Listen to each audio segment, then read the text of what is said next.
Le rendez-vous mobile business est évidemment avec Jérôme Bouteiller, le fondateur d'écranmobile.fr. Bonjour Jérôme. Bonjour Delphine. Alors, votre sujet aujourd'hui concerne le secteur bancaire avec cette question, le mobile et les néobanques. Pourraient-ils remplacer les banques traditionnelles? C'est une question d'ailleurs que vous étiez déjà posée l'année dernière, il me semble, non? Tout à fait Delphine, on avait effectivement abordé le sujet d'Ant Financial, la néobanque du groupe Alibaba qui à l'époque visait une introduction boursière record de 300 milliards de dollars, ce qui en aurait fait probablement l'une des plus grandes banques du monde. Malheureusement pour eux, Pékin a mis son veto à cette introduction en bourse. La valorisation boursière d'Ant Financial et de Alibaba a fondu et Jack Ma, le fondateur des deux groupes, aujourd'hui fait profil bas. Néanmoins, au-delà des difficultés d'Ant Financial, le secteur des néobanques effectivement est un secteur en très très forte croissance et il pourrait bousculer, voire menacer les banques traditionnelles.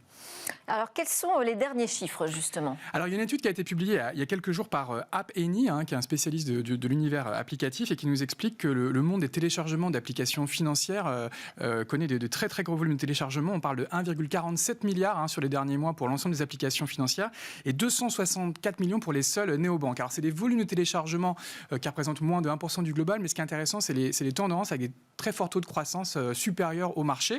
Et on voit des croissances notamment très très fortes dans des pays comme l'Indonésie, la Chine, le Brésil et même l'Inde qui a quasiment à elle toute seule représente plus de la moitié de ces téléchargements. Et en France?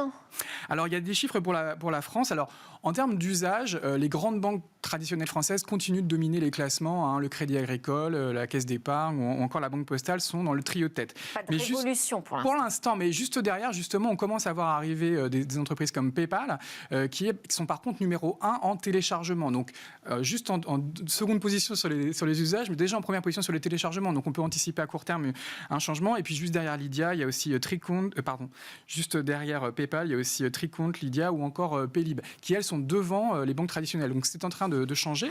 Et la France se classe deuxième mondial des pays comptabilisant le plus de téléchargements de néobanques, avec 13% de part de marché au niveau mondial, devant les États-Unis. Donc il se passe quelque chose en France.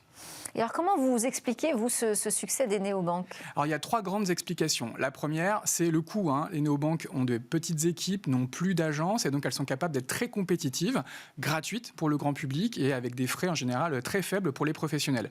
Le deuxième aspect, c'est l'ergonomie, l'UX. Elles ont été pensées pour fonctionner sur le mobile. On peut tout faire depuis une application, depuis son smartphone. Évidemment, c'est très, très pratique. Le troisième avantage, c'est que souvent, ces néobanques ont fait le virage des crypto-monnaies sur lesquelles les banques traditionnelles tardent un petit peu à se déployer. Et il y a un vrai engouement. On peut citer des spécialistes comme, à nouveau, PayPal, Binance, Crypto.com ou encore Coinbase qui font aussi partie des plus grands téléchargements au niveau mondial. On voit que c'est une tendance, c'est pas forcément encore totalement dans les usages du grand public, les cryptos. Alors justement, ça pose la question du poids financier que représentent vraiment aujourd'hui ces néobanques.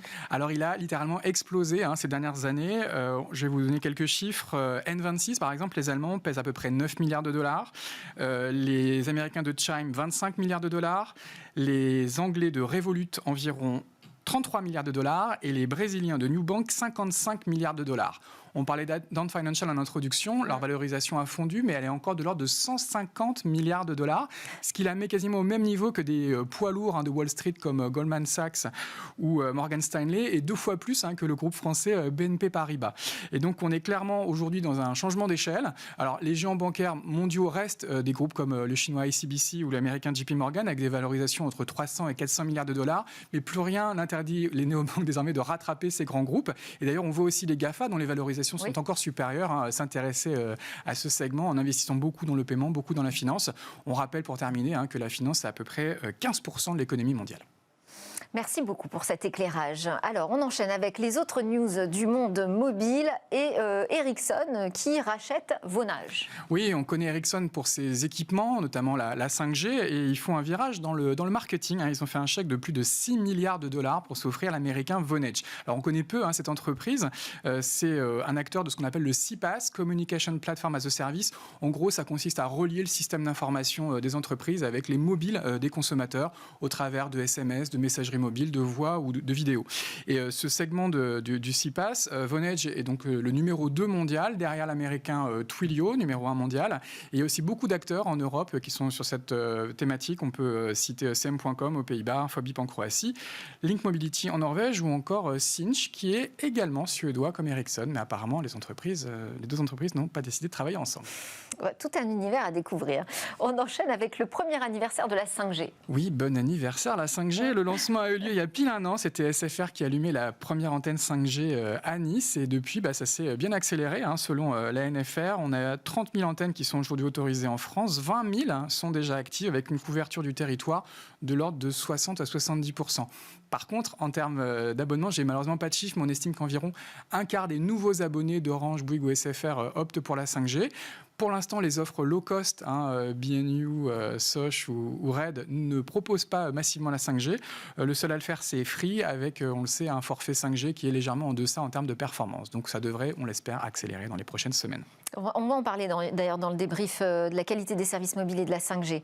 On termine avec un nouveau président pour la MMA, qui n'est pas l'assureur. Oui, la Mobile Marketing Association. Après le décès tragique de son ancien président Pierre-Emmanuel Cross cet été, une intérim menée par Renaud Ménéra, la Mobile Marketing Association a élu un nouveau président. Il s'agit de Nicolas Rieul, qui était déjà président de l'association il y a quelques années avant de rejoindre l'IAB. Et il va d'ailleurs cumuler les deux casquettes de président de l'IAB France et de la Mobile Marketing Association France avec comme projet de les faire fusionner et de créer un grand pôle associatif professionnel en France. L'ambition, on le comprend, c'est d'augmenter la masse critique et de pouvoir peser auprès des pouvoirs publics dans cette année d'élection présidentielle, mais également de peser dans les discussions parfois complexes avec les GAFA, qui sont aujourd'hui des acteurs incontournables du marketing digital. Et oui, une grande tâche qui l'attend. Merci beaucoup Jérôme Bouteiller. Je rappelle que vous êtes le fondateur d'écranmobile.fr. Juste après la pause, ce sera le grand débrief de l'ActuTech.